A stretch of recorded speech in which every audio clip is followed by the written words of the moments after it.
menanggapi pertanyaan tentang boleh atau tidak, apa atau bagaimana hukumnya zikir di WC.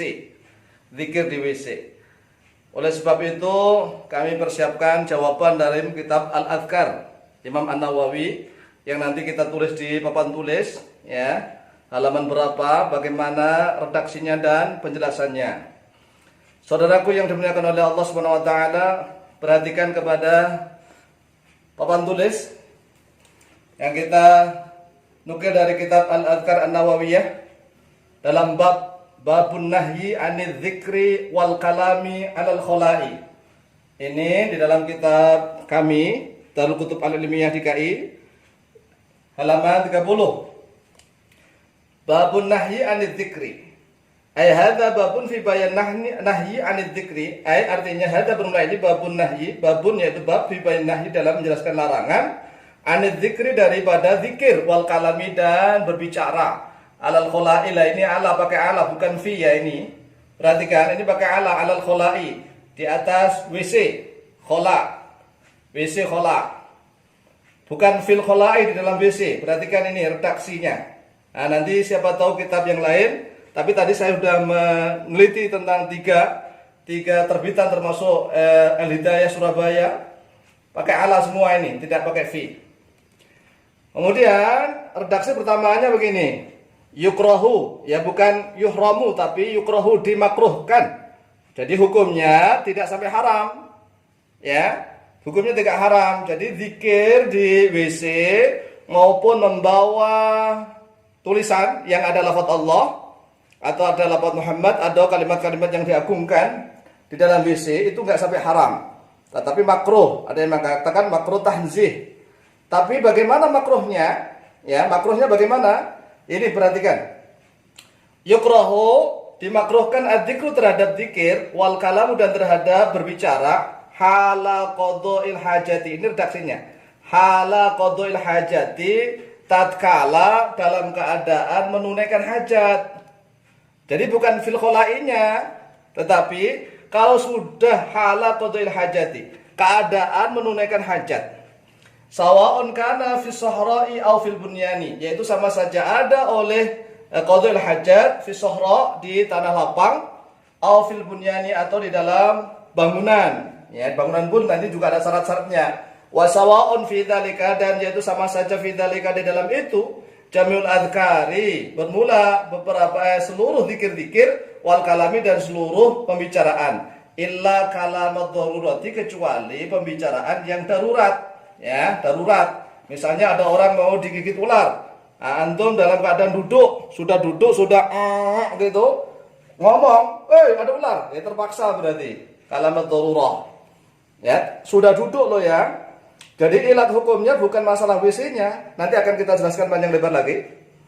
Kemudian di dalam halaman yang ke-18 kitab yang sama yaitu Adhkarun Nawawiyah, faslun, di dalam fasal ini saya singkat. Annahu yukrahu dzikru halatal julusi ala qadha'il hajati. Ini redaksinya halatal julus, perhatikan. Halatal julusi. Annahu sungguhnya keadaan pemersaan yukrahu yaitu dimakruhkan adzikru terhadap zikir halatal julusi dalam keadaan duduk. Ini duduk ala qadha'il hajati, atas menunaikan hajat. Jadi ilat hukumnya bukan masalah kolaknya, bukan masalah WC-nya. Ya, tetapi sudah duduk, sudah ngeden dalam bahasa Jawa, sudah zikir ya Allah misalnya, tapi zikirnya pakai lisan ya. Kalau adzikru fil qalbi, bil qalbi, tetap dimanapun disunahkan. Tidak boleh berhenti berdetak zikir kepada Allah sepanjang zaman, sepanjang keadaan. Kalau dalam hati ya, dimanapun, kapanpun, adzikru fil qalbi sangat dianjurkan ya, sampai seluruh gerakan kita, seluruh aliran darah kita, detak jantung kita selalu zikir kepada Allah. Jadi menurut Imam An-Nawawi dimakruhkan zikir yang pertama yaitu tatkala duduk, sudah duduk ala qadha'il hajah. Yang kedua, wa fi halatil jima', yaitu di dalam keadaan jima'. Lah jima' yang bagaimana yang dimakruhkan? Kan sebelum memasukkan hasyafah itu kan boleh zikir, bahkan sunnah. Ya, la ya Allahumma jannibna syaitana jannib syaitana ma razaqtana. Berarti kan belum masuk. Ya, kalau belum masuk itu masih sunnah. tapi maksudnya ini makanya perlu dijelaskan. Masuknya sudah ilajul hasyafah fil farji, sudah masuk loh ya. Itu makruh, nggak sampai haram. Ya, fi halatul jima ini sudah masuk. Yang ketiga, wa fi halatul khutbati, dan yaitu di dalam keadaan khutbah. Liman, syaratnya ini liman. Liman bagi orang yasma'u yang mendengarkan oleh dia man sautal khotibi, pada suaranya khotib. Ini syarat, ini namanya qayyid ya. Makanya dalam belajar fikih kita harus tahu mana yang mutlaqah, mana yang muqayyadah. Ini bagi orang yang mendengar suara khotib. Kalau dia tidak mendengar sunnah zikir, nggak dengar. Paham ya? Kalau nggak dengar suara khutbah, ya dia sunnah zikir. Bagi orang yang mendengar ini khutbah, maka makruh kalau dia walaupun zikir gitu. Yang keempat, wa fil qiyami fi sholati, dan yaitu di dalam berdiri fi sholati, dalam sholat, kata Imam Nawawi. Bal yastagilu, ya, bahkan sibuk oleh dia bil qiraati, maksudnya qiraah Al-Qur'an. Padahal Al-Qur'an sendiri kan termasuk zikir. Afdhalul dzikri itu ya adalah tilawatul Qur'an. Seutama-utama zikir itu baca Al-Qur'an, tapi maksudnya ini adalah zikir yang di luar Al-Qur'an. Makanya menurut Imam An-Nawawi. Jadi kalau masih berdiri sholat itu ya harus membaca Fatihah, kemudian disunahkan baca surat. Tapi kalau baca dikit-dikit bagaimana? Kemarin sudah kita jelaskan bahwa kalau bagi orang yang tidak mampu membaca Fatihah, maka dia boleh baca tasbih subhanallah alhamdulillah wala ilaha illallah wallahu akbar wala haula wala quwwata illa billah. Ini bagi yang sudah bisa membaca Fatihah maksudnya, maka dia harus baca Fatihah bil qiraati ini atau baca surat yang lain setelah itu. Kemudian makruh yang kelima, wa fi halatin nu'asi, dan yaitu di dalam keadaan ngantuk. Ngantuk itu nanti kamu zikir, kita zikir, ternyata yang kita ucapkan salah. Ya, mau memuji Allah malah tambah menghina Allah karena nggak sadar, sudah ngantuk, sudah ceklak-cekluk, maka jangan teruskan zikir, berhenti. Tapi kalau hati tetap, ya, jantungnya tetap berzikir, tetapi kalau lisannya berhenti saja. Kemudian ditambahi oleh Imam Nawawi di dalam halaman yang sama, halaman 18, wala yukrahu fit tariqi wala fil hamami, dan tidak dimakruhkan terhadap zikir fit tariqi, di jalan. Jadi di jalan enggak zikir.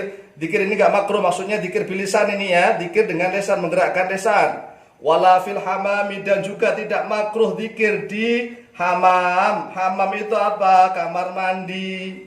Lah sekarang ini kan kamar mandi kita ini masalahnya antara kloset dengan septic tanknya itu kan jauh.